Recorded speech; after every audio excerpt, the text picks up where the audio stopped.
ஆசிரியர்களுக்கு வணக்கம். இனிமேல் நம்ம தினமும் 10 மேக்ஸ் கொஷின், 10 சயின்ஸ் கொஷின், அதாவது ப்ரீவியஸ் இயர் கொஷின்ஸ் எல்லாமே நம்ம பார்க்க போகிறோம். இது ரொம்ப இம்பார்ட்டண்டான வீடியோனே சொல்லலாம். எதுக்காகனா நமக்கு கொஷின்ஸ் எப்படி கேட்டிருக்காங்க அப்படின்ற மாடல்ஸை நம்மளால் புரிஞ்சுக்க முடியும். நமக்கு ப்ரீவியஸ் இயர் கொஷின்ஸ் ஒரு 250 கொஷின்ஸ்க்கு மேலே இருக்குது. சயின்ஸ்லேயே ஆகட்டும், மேக்ஸ்லேயே ஆகட்டும், தனித்தனியாகவே இருக்குது. அப்படின்னும் போது நம்ம இந்த கிளாஸை மிஸ் பண்ணாமல் கவனிக்கிறது மூலமாகவே ஓரளவு எல்லாத்தையுமே கவர் பண்ணிடலாம். அதாவது இம்பார்ட்டன்ட் டாபிக்ஸ் எல்லாமே கவர் பண்ணிடலாம். இந்த மாடலை தாண்டி வேறு எதுவும் கேட்கறதுக்கு வாய்ப்புகள் ரொம்ப ரொம்ப ரொம்ப குறைவுன்னே சொல்லலாம். ஏன்னா முக்கியமான எல்லா மாடல்ஸுமே எந்த மாதிரிலாம் கொஷின் கேட்பாங்க, அது மேக்ஸ்லேயே ஆகட்டும், சயின்ஸ்லேயே ஆகட்டும், கொஷின்ஸ் எப்படி எடுப்பாங்க அப்படின்ற மெத்தடு இதிலே நமக்கு தெரிஞ்சிடும். நம்ம இதில் ஒவ்வொரு கொஷினையும் நார்மலாக அப்படியே கொஷின் ஆன்சர் மட்டும் சொல்கிறதில்ல, டீட்டெயிலாக பார்க்க போகிறோம். மேக்ஸ்னால் அதுக்கு கிளியராக எக்ஸ்ப்ளனேஷன் கொடுத்துருவேன். அதே போல் சயின்ஸ்னால் ஒவ்வொன்றுக்கும் விளக்கமாகவே சொல்லிவிடுவேன். ஆன்சர் மட்டும் சொல்லாமல் அதுக்கான விளக்கங்கத்தையும் சேர்த்து சொல்லிவிடுவேன். அப்படின்னும் போது இது உங்களுக்கு கம்ப்ளீட்டாக ஒரு முழுமையான புரிதலை கொடுக்கும். நீங்கள் இந்த மேக்ஸ் சயின்ஸை பொறுத்த வரைக்கும் புக்கிலலாம் படிக்கிறீங்களோ இல்லை டைம் கிடைக்கல அப்படின்னு கொஞ்சம் ஸ்கிப் பண்ணுறீங்களோ எனக்கு தெரியாது. பட் இந்த கிளாஸை கண்டிப்பாக மிஸ் பண்ணிடாதீங்க. ஏன்னா 10 கொஷின்ஸ் தான். இது பார்க்குறதுக்கு தானே 10 தானே அப்படின்ற மாதிரி தோணலாம். பட் இதில் இன்ஃபர்மேஷன் நிறையா இருக்கும். இது எக்ஸாமுக்கு கண்டிப்பாக உங்களுக்கு கை கொடுக்கும். சரிங்களா? அதனால் இந்த வீடியோவை மிஸ் பண்ணாமல் டெய்லியும் கண்டினியூவாக 10 சம்ஸு 10 கொஷின்ஸ் சயின்ஸில் நோட் பண்ணிகிட்டே வந்துடுங்க. தனியாக ஒரு நோட் போட்டுக்கோங்க. இதுக்குன்னு ஒரு தனியாக நோட் போட்டு எழுதிட்டே வந்துடுங்க. எக்ஸாமுக்கு முதல் நாள் இந்த நோட்டை வச்சு ஃபுல்லாக ரிவிஷன் பண்ணிட்டு போங்க. நிச்சயமாக நல்ல மார்க்ஸ் ஸ்கோர் பண்ணுவீங்க. சரிங்களா? இது வரைக்கும் சப்ஸ்கிரைப் பண்ணாதவங்களாம் சப்ஸ்கிரைப் பண்ணி வச்சுக்கோங்க. அப்போ தான் நான் டெய்லியும் போடுற வீடியோஸ் உங்களுக்கு உடனே கிடைக்கும். அப்படியே ஒரு லைக் கொடுத்துட்டு ஹைப் பண்ணிக்கோங்க. கிளாஸ் பார்க்கலாம்.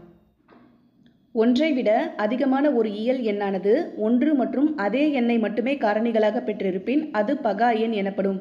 அதாவது பிரைம் நம்பருக்கான கண்டிஷன் சொல்லியிருக்காங்க. இப்போ நமக்கு நார்மலாகவே தெரியும், ப்ரைம் நம்பர்னால் நம்ம என்ன சொல்லுவோம், அதோட ஃபேக்டர்ஸ் அதாவது அதோட காரணி ஒன்றா இருக்கணும். அப்படி இல்லைன்னா அதே நம்பர். ஃபார் எக்ஸாம்பிள் 11 அப்படின்றது நம்ம ப்ரைம் நம்பர்னு சொல்லுவோம். அதாவது பகா எண் அப்படின்னு சொல்லுவோம். அப்போ 11ஓட ஃபேக்டர் என்னவா இருக்கும், 1ஆ இருக்கும் இல்லை 11ஆ இருக்கும். இதே 13 அப்படின்னாலும் 1 13.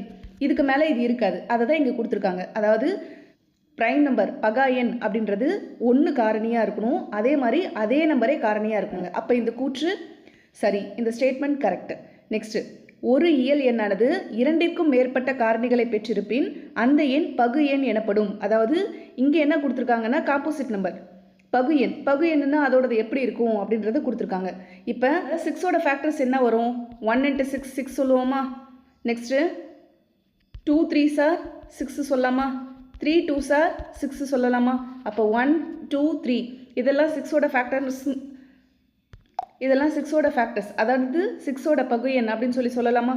அப்போ ஒரு இயல் எண்ணானது 2ற்கும் மேற்பட்ட காரணிகளை பெற்றிருப்பின் அந்த எண் பகு எண் அப்படின்னு சொல்கிறாங்க. அப்போ இந்த ஸ்டேட்மெண்ட்டுமே கரெக்டு.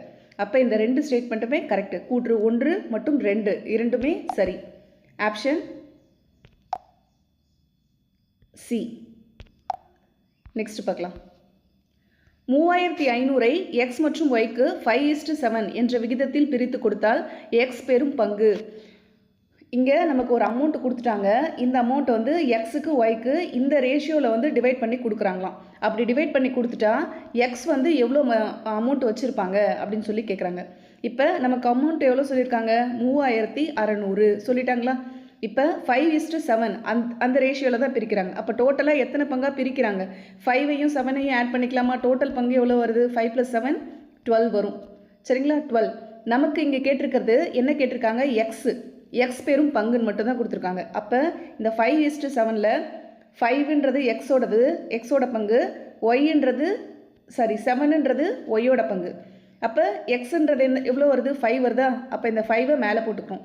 ஏன் 5 மேலே போடுறேன்னு புரியுதுங்களா. இங்கே எக்ஸோட பங்கு மட்டும்தான் கேட்டிருக்காங்க. அதனால தான் நம்ம 5 மட்டும் எடுத்துக்கிட்டோம். இப்போ இதை கேன்சல் பண்ணுங்கள். 112 is 12, 3 12s are 36 வரும். அப்போ 300 × 5 இது ரெண்டுத்தையும் மல்டிபிள் பண்ணால் 1500. அப்போ எக்ஸோட பங்கு எவ்வளோ, 1500. இதுவே சப்போஸ் ஒய்யோட பங்கு எவ்வளோன்னு கேட்டிருந்தாங்கன்னா கொடுத்துருக்குற இந்த அமௌண்ட்லேருந்து 1500 நீங்கள் லெஸ் பண்ணிங்கன்னா ஆன்சர் கிடைக்கும். அப்படி இல்லைன்னா இந்த 5க்கு பதிலாக நீங்கள் 7 போட்டிங்கனாலும் ஈஸியாக ஆன்சர் ஃபைண்ட் அவுட் பண்ணிடலாம். இது ஆன்சர் டி, 1500. நெக்ஸ்ட்டு ஃபிபனாச்சி எண் தொடரில் ஒவ்வொரு டேஷாவது உறுப்பும் மூன்றின் மடங்காகும். அதாவது எண் தொடர் வரிசை. நமக்கு ஃபிபனாச்சி எண்ணா என்னன்னு தெரியணும். ஒரு நம்பர் அதுக்கு முன்னாடி இருக்கிற நம்பரை கூட்டினா கிடைக்கிறது தான் அடுத்த நம்பர்னு சொல்லுவாங்க. அதாவது இப்போ 1ன்றதை நம்ம எடுத்துக்கிறோம். இப்போ இந்த 1 இருக்குங்களா, 1 + 1 2. நெக்ஸ்ட்டு இது ரெண்டுத்தையும் ஆட் பண்ணணும். 2 + 1 3. நெக்ஸ்ட்டு இது ரெண்டுத்தையும் ஆட் பண்ணணும். 3 + 2 5. நெக்ஸ்ட்டு 5 + 3 8. இது போல் போயிட்டே இருக்கும். 8 13 21 34 இது மாதிரி கண்டினியூஸ் ஆகிட்டே போய்ட்டுருக்கும். அதாவது முன்னாடி இருக்க 2 நம்பரை ஆட் பண்ணால் கிடைக்கிறது தான் அடுத்த நம்பர். இதை தான் நம்ம ஃபிபோனாச்சி நம்பர் அப்படின்னு சொல்லுவோம். இங்கே நமக்கு கொஷினில் என்ன கேட்டிருக்காங்கன்னா, இந்த எண் தொடரில் ஒவ்வொரு டேஷாவது உறுப்பும் 3இன் மடங்காகும். அதாவது 3ஓட மடங்கு எங்கெங்கெல்லாம் வருது, எத்தனாவது உறுப்பு அப்படின்னு சொல்லி கேட்டிருக்காங்க. அப்போ ஜஸ்ட்டு நீங்கள் கவுண்ட் பண்ணிவிட்டு வாங்க. 1 இது வந்து ஃபஸ்ட்டு 1 2 3 4. நமக்கு 4th அதாவது 4வது வரிசையில் இங்கே 3 இருக்குது. இதை விட்டால் எங்கே வரும், அதாவது 3ஓட மடங்காக இருக்கலாம்னு சொல்லலாம். அப்போ 1 × 3 3 சொல்லுவோமா. நெக்ஸ்ட்டு 5 வந்து 3 டேபிளில் வராது, 8 வராது, 13 வராது, ஆனால் 21 வருதா. அப்போ இது எத்தனாவது வருது, 8ல் வரும். சரிங்களா. அதாவது 4வது 8வது 4இன் மடங்குகளாக வரும். 4 8 12 இது மாதிரி போயிட்டே இருக்கும். ஒன்றும் இல்லைங்க, சிம்பிள். இந்த ஃபிபோனாச்சி எண் தொடரில் இந்த 3வது மடங்கு எந்தெந்த பிளேஸில் வரும்னு கேட்குறாங்க. அப்போ இந்த எண் தொடரை நீங்கள் போட்டுட்டு பார்த்தீங்கன்னா 1 2 3 4th பிளேஸில் 3 வந்திருக்கு. அப்போ இதுக்கு ஆன்சர் 4. ஸ்டார்டிங்கில் இது நமக்கு ஸ்டார்டிங் மட்டும் கொடுத்தா போதும் 4. இதை விட்டிங்கன்னா வேறு எங்கே வரும்னா இந்த 21, அதாவது 8வது வரி. புரியுதுங்களா. நெக்ஸ்ட்டு ஈகிள் என்ற வார்த்தையின் குறியீடு HTJOH எனில் பேர்ட் என்ற வார்த்தையின் குறியீடு என்ன? இங்கே குறியீடுன்னு கேட்டாவே நம்ம ஈஸியாக கண்டுபிடிச்சிடலாம். அதாவது நம்ம அல்ஃபபெட் A to Z வரைக்கும் எழுதிக்கலாம். இங்கே ஈகிள் அப்படின்ற வார்த்தையோட குறியீடு இங்கே வந்து HTJOHன்னு கொடுத்துருக்காங்க. அப்போ ஃபஸ்ட்டு ஈக்கும் ஹெச்சுக்கும் என்ன தொடர்பு இருக்குதுன்னு பார்த்துக்கோங்க. இங்கே ஈ இருக்குது. சரிங்களா. ஈக்கு அடுத்து இங்கே ஹச் இருக்குது. அப்போ ஈக்கும் ஹச்சுக்கும் நடுவில் அவங்க 2 லெட்டர்ஸாக விட்டுருக்காங்க. 1 2 2 லெட்டருக்கு அப்புறமா, அதாவது 3rd லெட்டர் ஹச்சாக வருது. அப்போ மற்றதுக்கும் இதே கண்டினியூ ஆகுதுங்களான்னு பார்க்கலாங்களா. ஏக்கு இங்கே வந்து டி கொடுத்துருக்காங்க. ஏ 2 லெட்டர், ஏலேருந்து 3rd லெட்டர் 1 2 3. இங்கே 3 இருக்குங்களா. டி இங்கே ஏலேருந்து 3rd லெட்டர் 1 2 3 டி இருக்குது. அப்போ ஜிலேருந்து பார்த்தீங்கன்னா ஜி இங்கே இருக்குது. அப்போ 1 2 3 3rdல ஜே இருக்குது. அப்போ அவங்க கொடுத்துருக்கிற லெட்டருக்கு 3வது லெட்டர் என்ன இருக்கோ அதுதான். இப்போ ஆன்சர் கண்டுபிடிக்கலாமா. நமக்கு பேர்ட்ஸ்ன்ற வார்த்தைக்கான குறியீடு தான் கேட்டிருக்காங்க. அப்போ பிக்கு அடுத்தது 3வது லெட்டர் என்ன இருக்குது, பி இங்கே இருக்குது. 1 2 3. அப்போ என்ன வரும், இ. நெக்ஸ்ட்டு ஐக்கு அடுத்தது 3வது letter I. 1 2 3 L. Next R இருக்குது. ஆருக்கு அடுத்தது 3வது லெட்டர் ஆர் இங்கே இருக்குது. 1 2 3 வி. நெக்ஸ்ட்டு டிக்கு அடுத்தது 3வது லெட்டர் 1 2 3 ஜி. நெக்ஸ்ட்டு எஸ் இங்கே இருக்குது. இங்கேருந்து 3வது லெட்டர் 1 2 3. இது சாரி, இந்த இடத்துல யூ வரும். நான் டி சொல்லிட்டேன்னா இங்கே யூ வரும். இங்கே தான் வி வரும். சரிங்களா. இது யூக்கு அப்புறம் தானே வி, இங்கே வி வரும். அப்போ இதுக்கான ஆன்சர் ஆப்ஷன் சி. இது அண்டர்ஸ்டாண்ட் ஆகுதுங்களா. நெக்ஸ்ட்டு பார்ப்போம். நெக்ஸ்ட்டு இந்த சம் கவனிங்க. இந்த சம் வந்து பார்க்குறதுக்கு தான் ஒரு மாதிரி இருக்க மாதிரி இருக்கும். பட் இந்த சம் ரொம்ப easy. 2^5x divide 2^x equal 2^20 எனில் எக்ஸின் மதிப்பு காண்க. இப்போ 2^5x அப்படியே எடுத்துக்கிறோம். டிவைட் 2^x இதுதான். இங்கே டிவிஷன்னா இங்கே பையில் தானே வரும். எப்போவுமே இங்கே டிவைடில் வந்துச்சுன்னா இது மேலே போகும்போது மைனஸில் வரும். சரிங்களா. அப்போ 2^5x இங்கே கீழே பார்த்தீங்கன்னா நமக்கு பேஸ் ஈக்குவலாக தான் இருக்குது. அதாவது இங்கேயும் 2 இருக்குது, இங்கேயும் 2 இருக்குது. அப்போ பேஸ் ஈக்குவலாக இருக்குது. அப்போ அப்படியே -x அப்படியே போட்டுக்கலாங்களா. அப்போ 2 5xலேருந்து ஒரு எக்ஸை லெஸ் பண்ணிட்டா நமக்கு 4x கிடைக்கும். சரிங்களா. அப்போ நமக்கு என்ன கிடச்சிருக்கு, 2^4x ஈக்குவல் 2^20. இந்த 2^20 அப்படியே இங்கே போட்டுக்கலாங்களா. இப்போ பேஸ் ஈக்குவலாக இருந்துச்சுன்னா பவரை வந்து ஈக்குவல் பண்ணலாம். இங்கே பேஸ் ஈக்குவலாக தான் இருக்குது. 2 2 அப்படியே இருக்குது. அப்போ நம்ம பவர் மட்டும் எடுத்துப்போமா. 4x = 20. இந்த எக்ஸ் அப்படியே வச்சுக்கிட்டு இந்த 4 இந்த பக்கம் கொண்டு போனோம்னா மல்டிபிளில் இருக்கிறது இந்த சைடு போச்சுன்னா டிவைட் ஆகிடுங்களா? அப்போ 20/4 இதை கேன்சல் பண்ணலாமா? 1 4 is 4, 5 4s are 20. அப்போ எக்ஸோட வேல்யூ 5. அண்டர்ஸ்டாண்ட் ஆகுதுங்களா? சிம்பிள் சம் தான். Option A.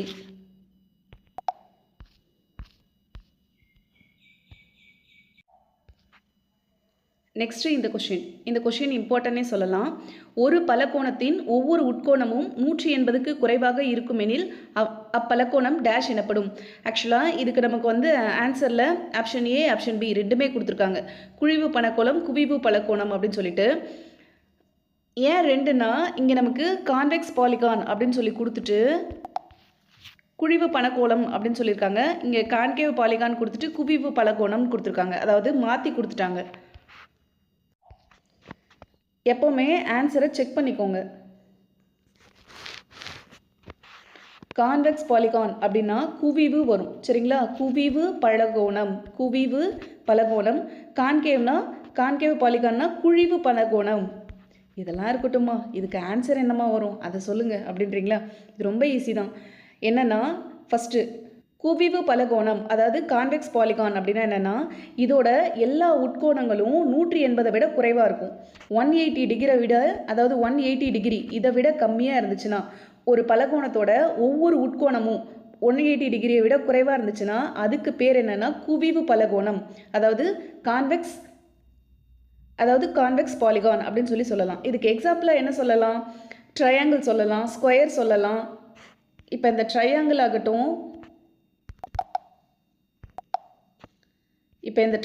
ஆகட்டும், இந்த ஸ்கொயர் ஆகட்டும், இது ரெண்டுத்துலேயும் பாருங்கள் இதோட ஆங்கிள் எல்லாமே 180 டிகிரியை விட கம்மியாக தான் வரும். சரிங்களா?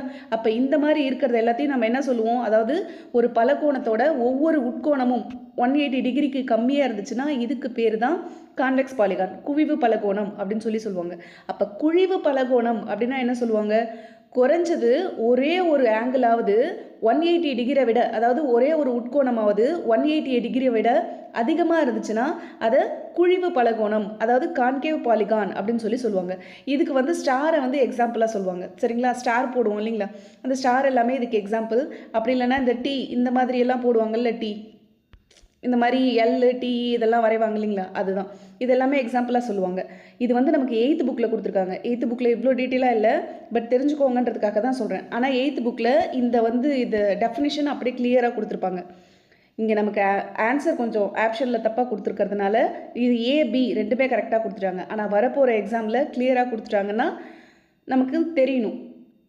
அதுக்காக தான் ரெண்டுத்துக்குமே சொல்லிட்டேன். அப்போ ஒரு பலகோணத்தோட ஒவ்வொரு உட்கோணமும் 180 டிகிரிக்கு குறைவாக இருந்துச்சுன்னா அதுக்கு பேர் குவிவு, கான்வெக்ஸ் பாலிகான்.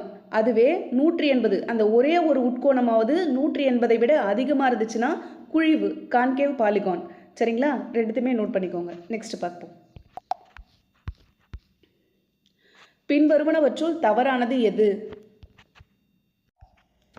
பின்வருவனவற்றுள் தவறானது எது? எது தவறுன்னு மட்டும் கண்டுபிடிச்சா போதும். வட்ட நாற்கரத்தின் எதிர்கோணங்கள் நிரப்பு கோணங்கள் ஆகும். இது வந்து இந்த ஸ்டேட்மெண்ட்டே ஆக்சுவலாக தப்புன்னு சொல்லலாம். வட்ட நாற்கரத்தோட எதிர்கோணங்கள் வந்து நிரப்பு கோணங்கள் வராது. என்ன வரும்னா மிகை நிரப்பு கோணங்கள். சரிங்களா? மிகை நிரப்பு கோணங்கள் தான் வரும். அப்போ ஃபஸ்ட்டு ஸ்டேட்மெண்ட்டே தப்பு. அப்போ ஆன்சர் ஏ. மற்றதை பார்க்கலாம். அனைத்து வகை முக்கோணங்களுக்கும் நடுக்கோட்டு மையமானது முக்கோணத்தின் உள்ளேயே அமையும். இந்த நடுக்கோட்டு மையம் முக்கோணத்தோட உள்ளே தானே இருக்கும். அப்போ இந்த ஸ்டேட்மெண்ட் கரெக்டு. சாய் சதுரத்தின் மூலைவிட்டங்கள் சமமெனில் அந்த சாய் சதுரம் ஒரு சதுரம். இது கரெக்டு தான். சாய் சதுரத்தோட மூலைவிட்டங்கள், இந்த மூலைவிட்டங்கள் சமமாக இருந்துச்சுனாவே அது என்னவா இருக்கும்? அது ஒரு சதுரமாக தான் இருக்கும். வட்டத்தின் சமநான்கள்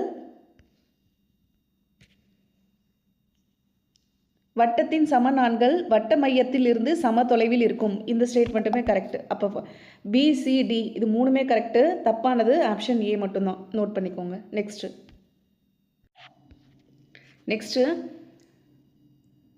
மேட்ச் கொடுத்துருக்காங்க. நேர்கோணம், பூஜ்ய கோணம், நிரப்பு கோணம், மிக நிரப்பு கோணம். இங்கிலீஷில் பார்த்துட்ருக்கோங்க, நோட் பண்ணிக்கோங்க. ஸ்ட்ரெயிட் ஆங்கிள், 0 ஆங்கிள் இதெல்லாம் கொடுத்துருக்காங்க. இப்போ ஸ்ட்ரெயிட் ஆங்கிள் அதாவது நேர்கோணம்னா நம்ம என்ன சொல்லுவோம்? ரெண்டு சைடுமே ஆங்கிள் இருக்கும்.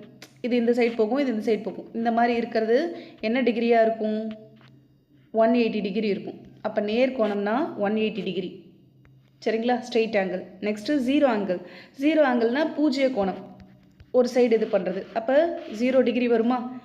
ஜீரோ ஆங்கிள்னால் பூஜ்ஜிய கோணம் 0 டிகிரி. நிரப்பு கோணங்கள். நிரப்பு கோணங்கள்னால் எப்படி வரும்? 90 டிகிரி. அதாவது 2 ஆங்கிள் ஆட் பண்ணால் 90 டிகிரி வரும். அதாவது 2 கோணங்கள் ஆட் பண்ணால் 90 டிகிரி வர்றது நிரப்பு கோணங்கள்னு சொல்லுவாங்க. அப்போ 30 + 60 இதை ஆட் பண்ணால் நமக்கு 90 டிகிரி கிடைக்குதுங்களா? அப்போ தேர்டுக்கு ஆன்சர் நிரப்பு கோணங்கள் 30 டிகிரி 60 டிகிரி. இது ரெண்டுத்தையும் ஆட் பண்ணால் 90 கிடைக்குதுங்களா? அப்போ நெக்ஸ்ட்டு மிகை நிரப்பு கோணங்கள் கேட்டிருக்காங்க. மிகை நிரப்பு கோணங்கள்னால் ஆட் பண்ணால் நமக்கு 180 டிகிரி வரணும். 2 ஆங்கிள் ஆட் பண்ணால் 180 டிகிரி வரும். அப்போ இது ரெண்டுத்தையும் ஆட் பண்ணி பாருங்கள், 180 டிகிரி கிடைக்கும். அப்போ மிகை நிரப்பு கோணங்கள்னால் ஆப்ஷன் ஏ. சரிங்களா, நெக்ஸ்ட் பார்க்கலாம். நெக்ஸ்ட்டு x⁻15 + 30ஐ x-1ஆல் வகுக்க மீதி. இந்த சம் பார்க்குறதுக்கு பெருசாக இருக்குமோ அப்படின்னு தோணலாம். இது 2 ஸ்டெப்லேயே முடிச்சிடலாம். சரிங்களா, ரொம்ப ஈஸி தான். இங்கே x-1ஆல் வகுக்க அப்படின்னு சொல்லி கொடுத்துருக்காங்க. வகுக்க மீதி எவ்வளோ அப்படின்னு சொல்லி தான் கேட்டிருக்காங்க. அப்போ x-1 அப்படின்னா நம்மளோட எக்ஸ் வேல்யூ கண்டுபிடிக்கணும். அப்போ எக்ஸ் வந்து இந்த சைட் போச்சுன்னா -1ஆக இருக்கிறது +1ஆக மாறுங்களா? அப்போ எக்ஸோட வேல்யூ 1. அப்போ எக்ஸ் இருக்கிற இடத்துல அதோட வேல்யூவை சப்ஸ்டியூட் பண்ண போகிறோம். அப்போ இங்கே x⁻15 தானே கொடுத்துருக்காங்க. x⁻15 அப்படின்னும் போது 1/15 அப்படின்னு போட்டுக்கலாமா? எக்ஸோட வேல்யூ 1 + 30 இதை தானே கொடுத்துருக்காங்க. அப்போ 1க்கு பவரில் எந்த நம்பர் இருந்தாலும் அதோட வேல்யூ 1 தான். அப்போ 1 + 30 என்ன வருது? 31 வருதுங்களா? அப்போ இந்த 31 தான் ஆன்சர், ஆப்ஷன். அப்போ இந்த 31 தான் ஆன்சர், ஆப்ஷன் பி. ரொம்ப ஈஸி. எக்ஸோட வேல்யூ கண்டுபிடிக்கிறோம், அதை அப்படியே சப்ஸ்டியூட் பண்ணி ஆன்சர் கொண்டு வந்துடுறோம். நெக்ஸ்ட் பார்க்கலாமா?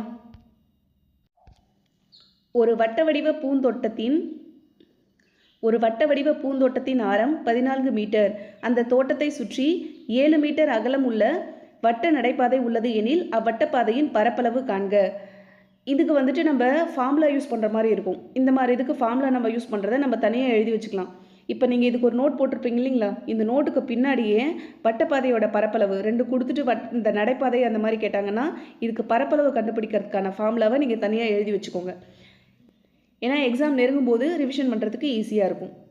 இது ஆல்ரெடி சொல்லியிருப்பேன், இருந்தாலும் நோட் பண்ணி வச்சுக்கோங்க. இப்போ நமக்கு கொஷினில் கொடுத்துருக்க இன்ஃபர்மேஷன் தெரியணும். ஒரு வட்ட வடிவ பூந்தோட்டத்தின் ஆரம் ஒரு வட்ட வடிவில் இருக்குது. அப்போ ஒரு சர்க்கிள் வரைஞ்சிக்கலாம். இதோட ஆரம் என்ன சொல்லியிருக்காங்க? 14 மீட்டர் அப்படின்னு சொல்லியிருக்காங்க. சரிங்களா, இந்த தோட்டத்தை சுற்றி 7 மீட்டர் அகலம் கொண்ட வட்ட நடைபாதை உள்ளது. அப்போ இந்த தோட்டத்தை சுற்றிங்களா, இதை சுற்றி 7 மீட்டர் அகலத்தில் ஒரு வட்ட நடைபாதை உள்ளது. இப்போ இந்த வட்டப்பாதையின் பரப்பளவு, இதோட பரப்பளவு தான் இங்கே கேட்டிருக்காங்க. புரியுதுங்களா? அப்போ இதுக்கு ஃபார்முலா என்னன்னா π × r² - r². சரிங்களா, இதுதான் இதுக்கான ஃபார்முலா. இப்போ நமக்கு இந்த ஆரோட வேல்யூ தெரியணும், இந்த ஆரோட வேல்யூ தெரியணும். இங்கே நமக்கு ஆல்ரெடி கொடுத்துட்டாங்க ஆரம் வந்து 14 சொல்லிட்டு. அப்போ நமக்கு ஈஸியாக தெரியுதுங்களா? ஆர் எவ்வளோ? 14 அப்படின்றது வந்துடும். நமக்கு இப்போ இந்த பெரிய ஆர் தெரியணும். அப்போனா இந்த டோட்டல் இது தானே. அப்போ இதோட டோட்டல் ஆரம் இது ஃபுல்லாக நமக்கு வேணுமா? அப்போ 14 + 7, 14ஐயும் 7ஐயும் ஆட் பண்ணால் 21 கிடைக்குமா? அந்த 21 தான் இந்த ஆரோட வேல்யூ. சரிங்களா, இது டோட்டலாக ஆட் பண்ணால் அதுதான் ஆரோட வேல்யூ நமக்கு கிடச்சிருக்கு 21. இந்த உள்ளே இருக்க ஆரம் தான் இந்த சின்ன ஆர். சரிங்களா, அதான் 14ன்னு எடுத்துட்டோம். இதை அப்படியே இப்போ அப்ளை பண்ணலாம். இதில் இங்கே r² - r² இப்படி கொடுத்துருக்காங்கல்ல, இதை வந்து நம்ம எப்படி பிரிக்கலாம்? இந்த a - b, a² - b² அப்படின்னா நம்ம பிரிப்போம்ல, அதுதான் இந்த அல்ஜிப்ரா ஃபார்முலா தான் இங்கே யூஸ் ஆக போகுது. அப்போ r + r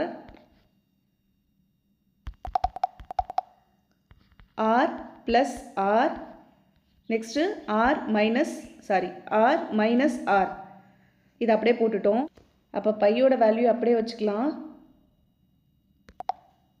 அப்போ பையோட வேல்யூ என்ன? 22/7. ஆரோட வேல்யூ 21. இந்த சின்ன ஆரோட வேல்யூ 14 + 14. நெக்ஸ்ட்டு 21 - 14 வருங்களா? அப்போ 22/7 அப்படியே வச்சுட்டா 21 + 14 என்ன வேல்யூ வரும்? 35 கிடைக்கும். இது ரெண்டுத்தையும் மைனஸ் பண்ணால் நமக்கு 7 கிடைக்கும். அப்போ இந்த 7க்கும் இந்த 7க்கும் கேன்சல் பண்ணிடலாமா? அப்போ 22 × 35 மல்டிபிள் பண்ணால் 770 மீட்டர் ஸ்கொயர் வரும். சரிங்களா? அப்போ அந்த வட்டப்பாதையோட பரப்பளவு 770 மீட்டர் ஸ்கொயர்.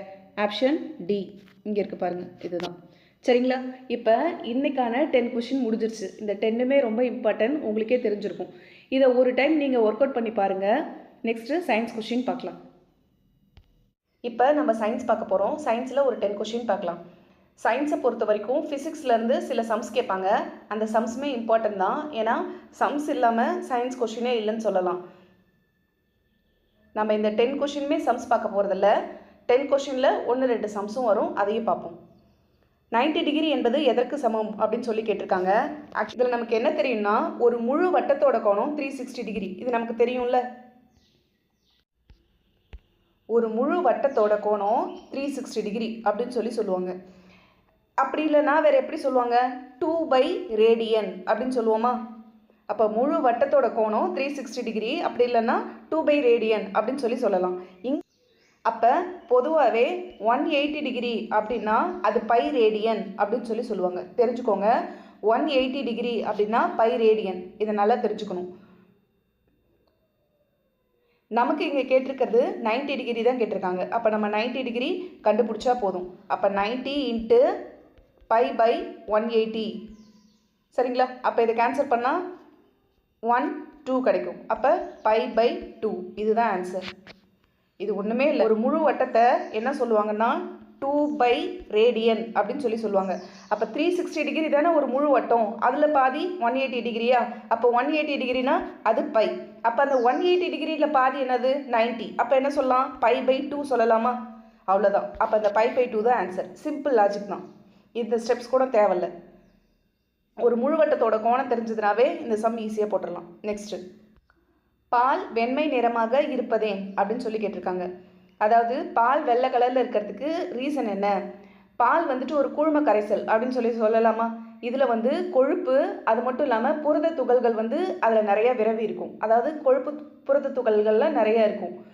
இது எல்லாமே ஒளியை சிதறடிக்கும். இதனால் இதுக்கு பேர் டிண்டால் விளைவு அப்படின்னு சொல்கிறாங்க. அதாவது ஒளி சிதற நிகழ்வை தான் டிண்டால் விளைவு அப்படின்னு சொல்கிறாங்க. அதனால தான் பால் ஒயிட் கலரில் இருக்குது, ஒளி சிதறதுனால. நெக்ஸ்ட்டு pH என்பது டேஷின் செறிவு. pH அப்படின்றது எதோட செறிவுன்னு கேட்டிருக்காங்க. pHனா என்னென்னா, ஒரு கரைசலில் இருக்க ஹைட்ரஜன் அயனிகளோட செறிவை குறைக்கிற அளவீடு. சரிங்களா? pH அப்படின்றது வேணும்னா நோட் பண்ணிக்கோங்க. ஒரு கரைசலில் இருக்க ஹைட்ரஜன் அயனிகளோட செறிவை குறிக்கிற அளவீடு தான். அப்போ இதோட செறிவு என்னதுன்னா ஹைட்ரோனியம். அப்போ இதோட செறிவு என்னென்னா ஹைட்ரோனியம் அயனி.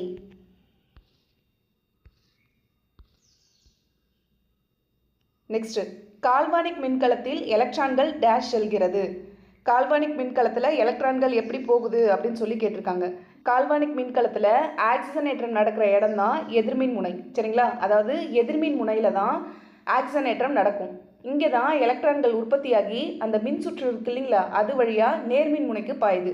அப்போ இதுக்கு ஆன்சர் என்னதுன்னா நேர்மின் முனையிலிருந்து எதிர்மின் முனைக்கு. நெக்ஸ்ட்டு, 1000 கிலோகிராம் நிறையுடைய மகிழுந்து ஒன்று 25 மீட்டர் பை வினாடி வேகத்தில் 25 மீட்டர் ஆரமுடைய வட்டத்தை சுற்றி வருகிறது. மகிழுந்தின் மீது செயல்படும் நிகர விசையை காண்க. இங்கே நமக்கு விசை தான் கேட்டிருக்காங்க. அப்போ இதுக்கு ஒரு ஃபார்முலா இருக்குது. என்னென்னா F =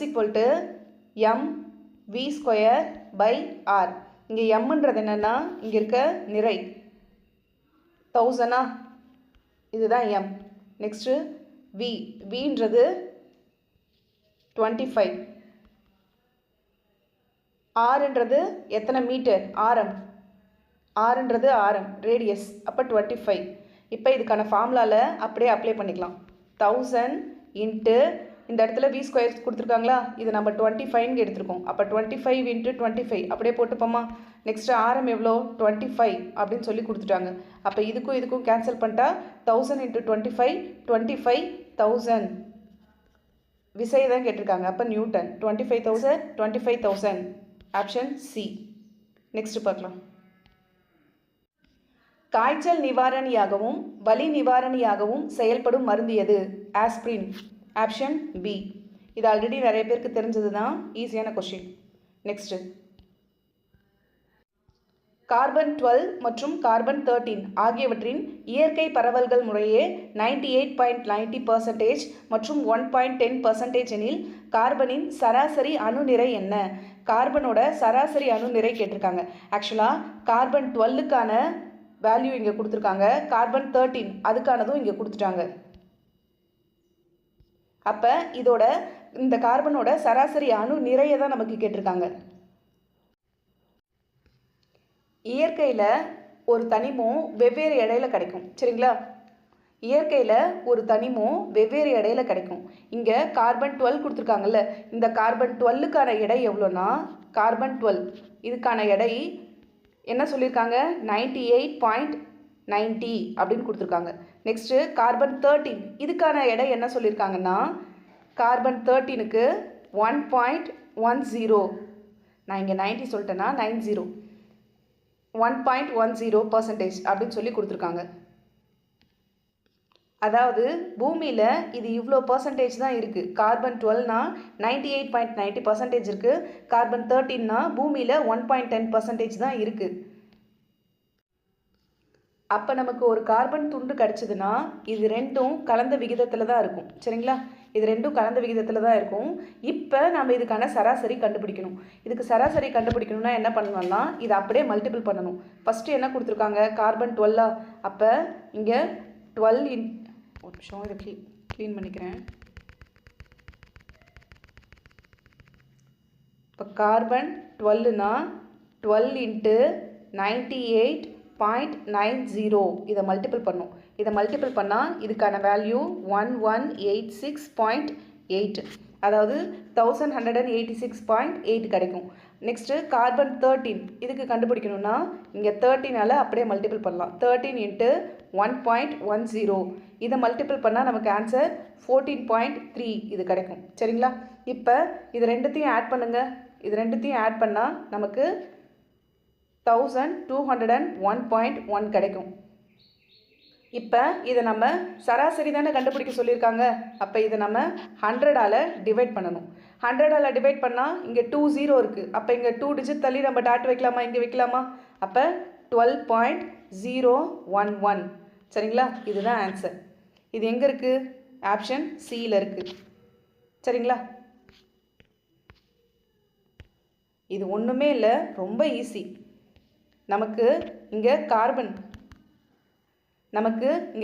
12 மற்றும் 13 இதோட இயற்கை பரவல்கள், அதாவது இயற்கையாக எவ்வளோ இருக்குது இந்த பூமியில் அப்படின்ற பர்சன்டேஜ் இங்கே கொடுத்துட்டாங்க. அப்போ அதோட சராசரி அணு நிறைன்னு கேட்டிருக்காங்க. இது ரெண்டும் சேர்ந்து தான் நமக்கு கார்பனாக கிடைக்குது. அப்படின்னுக்குள்ளே என்ன பண்ணலாம், இந்த 12ஆல் ஃபஸ்ட்டு இருக்க இந்த வேல்யூவையும், இந்த 12ஆல் ஃபஸ்ட்டு இருக்க இந்த வேல்யூவையும், 13ஆல் அதுக்கான வேல்யூ இங்கே 1.10 இருக்கு இல்லைங்களா, இது ரெண்டுத்தையும் மல்டிபிள் பண்ணி ஆட் பண்ணிக்கிறோம். ஆட் பண்ணிவிட்டு நமக்கு இங்கே சராசரி கேட்டிருக்கிறதுனால 100ஆல் டிவைட் பண்ணுறோம். டிவைட் பண்ணால் நமக்கு கிடைக்கிறது தான் ஆன்சர். நெக்ஸ்ட் பார்ப்போமா?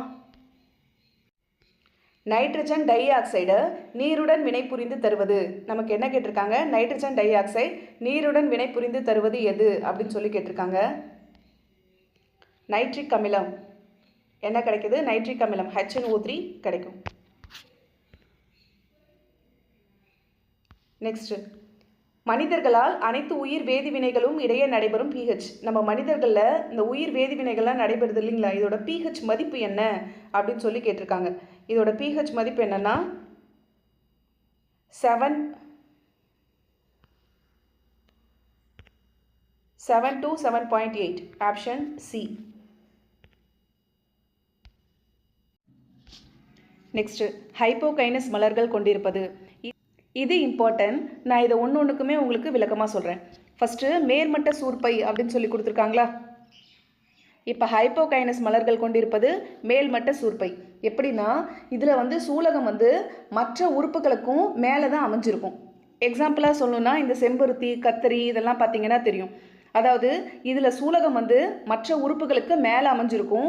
மீதி உறுப்புகள் எல்லாமே, அதாவது சூலகம் தவிர மற்ற உறுப்புகள் எல்லாமே அதுக்கு கீழே தான் அமைஞ்சிருக்கும். செம்பருத்தி பூவில் பார்த்துருக்கீங்களா, மேலே கம்பி மாதிரி நீட்டிகிட்டு இருக்கும். கத்திரிக்காய் செடியிலுமே கத்திரிக்காய் பூவில் அந்த சூலகம் மட்டும் மேலே இருக்கும், மற்றது எல்லாமே கீழே தான் இருக்கும். இதுக்கு பேர் தான் மேல்மட்ட சூர்ப்பை அப்படின்னு சொல்லி சொல்கிறாங்க. அப்போ இதுக்கு எக்ஸாம்பிள் என்ன சொல்லலாம், மேல்மட்ட சூர்ப்பைக்கு கத்தரி, செம்பருத்தி இதை சொல்லலாம். கீழ்மட்ட சூர்ப்பைனா என்னென்னா இதே கான்செப்ட் தான்.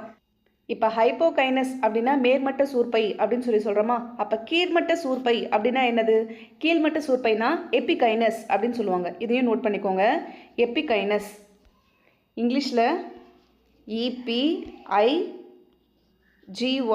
EPIGYNOUS எபிகைனஸ் அப்படின்னு சொல்லுவாங்க.